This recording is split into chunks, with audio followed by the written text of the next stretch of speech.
In the perilous court of Henry VIII, where alliances shifted, like sand and ambition often proved fatal, Jane Seymour emerged as a figure unlike the others. She was not dazzling like Anne Boleyn, nor unyielding like Catherine of Aragon. Instead, she possessed a quiet strength, a patience that masked both her family's ambition and her own subtle understanding of power. Jane's story is one of restraint, timing, and tragedy. Tragedy, a woman who secured the king's heart and England's heir, yet paid the price with her life. I'm your host, Cloaked Testament, and this is the Time-Worn Record, where we deep dive into the most mysterious corners of history, unveiling the truths or myths that have been hidden or forgotten. What could possibly be hidden behind the curtain today? Jane was born around 1508 at Wolf Hall in Wiltshire, into a family neither insignificant nor among the great magnates of England. Her father, Sir John Seymour, was a respected knight who had fought for both Henry VII and Henry VIII, a man seasoned by battle and loyal to the crown. Her mother, Marjorie Wentworth, carried within her veins the blood of Edward III, a trace of royal ancestry that elevated the family's standing. Jane was one of 10 siblings, and though she lacked the fiery beauty of some of her sisters, or the wit of Anne Boleyn, she possessed qualities far more enduring: modesty, patience, and a sharp eye for survival. Jane's upbringing was traditional. Unlike Anne, she was not educated abroad or trained in foreign languages. She was skilled instead in embroidery, household management, and religious devotion. In a world where display could be dangerous, Jane's quiet modesty became her greatest strength. But modesty did not mean irrelevance. Her family saw in Jane a chance to rise. Her brothers Edward and Thomas were ambitious men. Edward would become Duke of Somerset, and later Lord Protector of England during the reign of Jane's son. Thomas would pursue dangerous paths of power, even marrying Catherine Parr, Henry's sixth queen. Their ambition was reckless, and both would be executed for treason. But Jane learned a different lesson. In the deadly game of Henry's court, survival required not defiance, but discretion. Her years of service at court began under Catherine of Aragon. From Catherine, Jane learned how dignity could be maintained, even under unbearable strain. She witnessed the queen cast aside after decades of loyalty, and yet Catherine never abandoned her poise. From her, Jane absorbed endurance.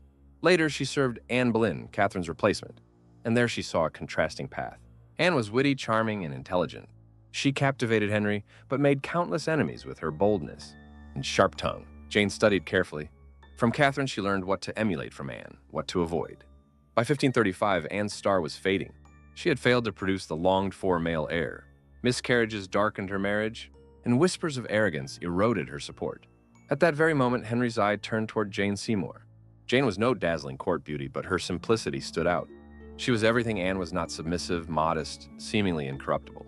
Encouraged by her family and supported by Henry's advisor, Thomas Cromwell, Jane became the focus of the king's attention.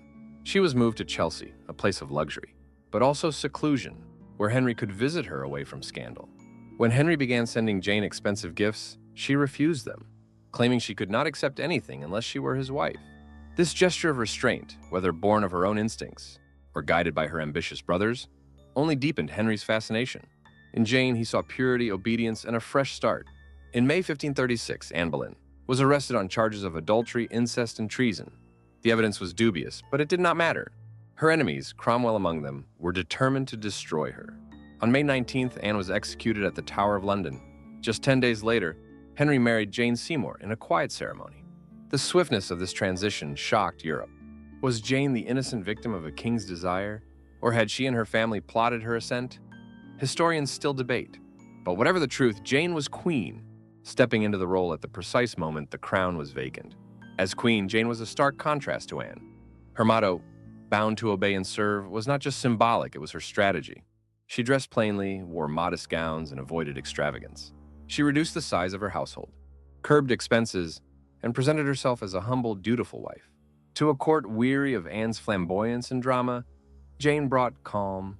She embodied the image of the perfect Tudor queen, quiet, obedient, and devoted to her husband. Yet Jane was not powerless. One of her earliest acts was to intercede on behalf of Princess Mary, Catherine of Aragon's daughter, who had been cast aside and declared illegitimate. Jane pleaded with Henry to reconcile with her. Despite his bitterness, Jane's gentle persistence worked, and Mary was welcomed back to court. It was a triumph that showed Jane's ability to influence, though she wielded that influence carefully. When she later spoke in favor of the Pilgrimage of Grace, a northern rebellion against Henry's religious reforms, the king silenced her with chilling words. He reminded her what had happened to Anne Boleyn when she overstepped. Jane understood. She never pressed him again on matters of politics. Her greatest moment came in October 1537 when, after a grueling 3-day labor at Hampton Court Palace, Jane gave birth to a son. Prince Edward, the long-awaited male heir, was born. The kingdom rejoiced. Bells rang, celebrations filled the streets, and Henry was ecstatic. At last, his dynasty seemed secure. Jane had succeeded where Catherine and Anne had failed. She was the mother of England's future king. But triumph quickly turned to tragedy. Within days of Edward's birth, Jane fell gravely ill, likely from puerperal fever, a common postpartum infection. Despite every effort to save her, she died on October 24th, just 12 days after giving birth. She was only in her late 20s. The court was stunned. Henry, often cold and ruthless in matters of marriage, was devastated. He wore black for months, an unprecedented gesture, and when he died a decade later, he chose to be buried beside Jane at St. George's Chapel, Windsor Castle. She was the only one of his 6 wives to share his tomb. Jane's brothers did not fare as well. Edward Seymour rose to power as Duke of Somerset and Lord Protector during the minority of his nephew, Edward VI, but his ambition outpaced his caution.